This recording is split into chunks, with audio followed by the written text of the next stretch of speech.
காட்டில் பல விலங்குகள் அமைதியாக தங்களுடைய வாழ்க்கையை நடத்தி கொண்டு வந்தது.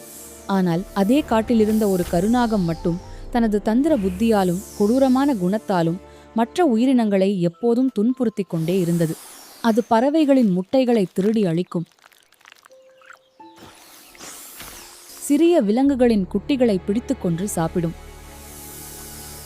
ஒரு நாள் அந்த காட்டில் வாழ்ந்த உயிரினங்கள் அனைத்தும் ஒன்று கூடி, இப்படி தினமும் இந்த பாம்பின் தொல்லையை சகித்துக்கொண்டே இருக்க முடியாது, இதற்கு ஒரு முடிவு கட்ட வேண்டும் என்று முடிவு செய்தன.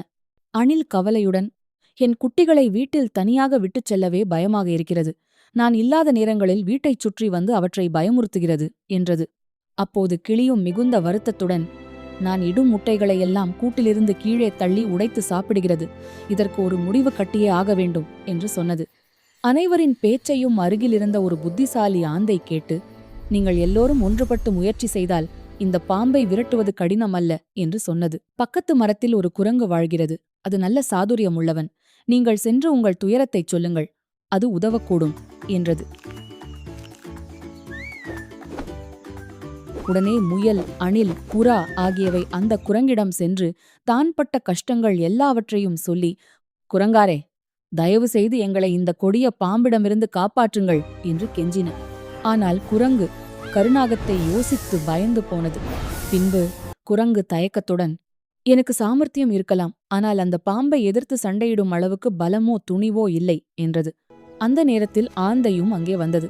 குரங்காரே, உங்களுடைய பலத்தையும் அறிவையும் நான் நன்றாக அறிவேன். அந்த பாம்பை நேரடியாக வெல்ல முடியாது என்பது உண்மைதான், ஆனால் புத்திசாலித்தனமாக நடந்தால் அதை விரட்ட முடியும் என்றது. பின்பு அந்த பாறை மேல் இருக்கும் தேன் கூட்டிலிருந்து ஒரு சிறிய துண்டை எடுத்து வந்து பாம்பின் குகை முன் போடுங்கள் என்றது ஆந்தை. குட்டி விலங்குகளுக்காக உதவ வேண்டும் என்று நினைத்த குரங்கு ஆந்தை சொன்னபடி ஒரு தேன் கூட்டை எடுத்து வந்து பாம்பின் குகை முன் போட்டது.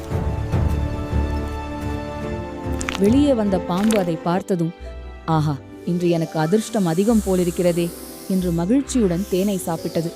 அடுத்த நாளும் அதே போல் நடந்தது. தினமும் குரங்கு தேன் கூட்டை கொண்டு வந்து போட்டது, பாம்பு அதை மகிழ்ச்சியுடன் சாப்பிட்டது. இப்படியே ஒரு வாரம் சென்றது.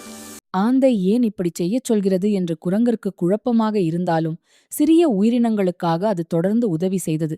ஒரு நாள் ஆந்தை மீண்டும் வந்து, இன்று தேன் கூடு வேண்டாம், அதே மாதிரி இருக்கும் ஒரு குளவிக்கூட்டை கொண்டு வந்து பாம்பின் குகை முன் போடுங்கள் என்றது. குரங்கும் அதே போல் ஒரு குளவிக்கூட்டை கண்டுபிடித்து கொண்டு வந்து பாம்பின் குகை முன் போட்டது. வெளியே வந்த பாம்பு, இன்றும் எனக்கு தேன் விருந்து கிடைத்துவிட்டதே என்று மகிழ்ச்சியுடன் குளவிக்கூட்டை கடித்தது. அந்த நொடியில் கூட்டுக்குள் இருந்த குளவிகள் கோபமாக வெளியே பறந்து வந்து பாம்பை கொட்ட ஆரம்பித்தன. அப்போது அருகில் மறைந்து இருந்த ஆந்தை ஒரு பெரிய கல்லை எடுத்து அந்த குளவிக்கூட்டின் மீது போட்டது. உடனே ஆயிரக்கணக்கான குளவிகள் வெளியே பறந்து வந்து பாம்பை கடுமையாக கொட்டின.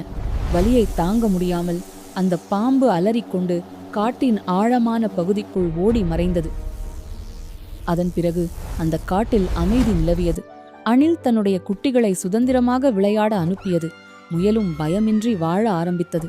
புறாக்கள் புதிய முட்டைகளை இட்டு மகிழ்ச்சியாக குஞ்சுகளை வளர்த்தன. அனைத்து உயிரினங்களும் ஆந்தையின் புத்திசாலித்தனத்தையும் குரங்கின் உதவியையும் பாராட்டி மனதார நன்றி சொல்லி அவற்றுடன் நட்பாக வாழத் தொடங்கின. ஒற்றுமையும் புத்திசாலித்தனமும் சேர்ந்தால் பெரிய ஆபத்துகளையும் வெல்ல முடியும். கதை முடிந்தது. நன்றி.